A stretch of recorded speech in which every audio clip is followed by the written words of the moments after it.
And US President Donald Trump, in a press conference on Monday, described his upcoming meet with his Russian counterpart Vladimir Putin as a feel-out meeting to gauge Putin's ideas for ending the war in Ukraine. Trump has invited Putin to Alaska on Friday, 15th of August, which will mark the first face-to-face meeting between the two presidents since Russia's invasion of Ukraine in February 2022. Now, at this press conference, the US president said that he would press his Russian counterpart to end the war. So I'm going in to speak to Vladimir Putin, and I'm going to be telling him, you got to end this war, you got to end it. Trump also said that he was a little bothered by his Ukrainian counterpart Zelensky's stance and insisted that both Ukraine and Russia would have to give up territory to each other as part of a potential peace agreement, adding that his meeting with Putin would test waters for such a deal.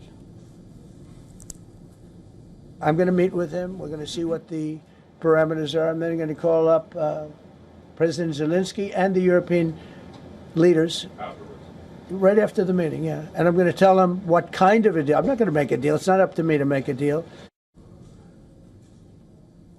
Trump said that he would know within minutes if there would be a peace deal between Ukraine and Russia when he meets Putin later in the week. At the end of that meeting, probably in the first 2 minutes, I'll know exactly whether or not a deal can be made. Because that's what I do. I make deals. He also revealed plans to call Zelensky and other European leaders immediately after the talks, and fearing that Putin will team up with Trump to force unacceptable compromises, European leaders plan to speak separately on Wednesday. German Chancellor Friedrich Merz has invited the French, British and other European leaders and the EU and NATO chiefs to virtual talks. Merz's office said the video conference in various rounds of talks would discuss further options to exert pressure on Russia, and this is in preparation of possible peace negotiations and related issues of territorial claims and security. Now, EU foreign ministers met in Brussels on Monday with Ukrainian Foreign Minister Andrei Sybiha and also examined imposing a 19th package of sanctions on Russia since the invasion. EU Foreign Policy Chief Kaja Kallas said that until Russia agrees to a full and unconditional ceasefire, concessions should not even be discussed.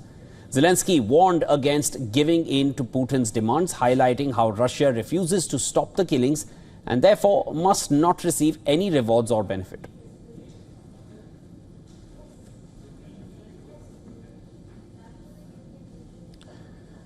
And earlier in the day, I spoke with Professor James A. Russell, Associate Professor at the Department of National Security Affairs in the Naval Postgraduate School.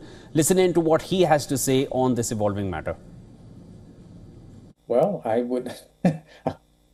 all we can do is hope that he's right, that Putin is going to show up with concessions. But frankly, I just don't see it. But I beg to be... I stand to be corrected. I hope that Putin does in fact show up prepared to show flexibility to get some kind of ceasefire and then a peace agreement in place. But I guess I'm skeptical about this. And President Trump himself has been all over the map in terms of the various positions he's taken vis-a-vis the Europeans, vis-a-vis the Ukrainians. It's not clear to me, for example, how you can have any kind of negotiation or serious discussion on a ceasefire or peace agreement in Ukraine without the participation of the Ukrainians and the Europeans.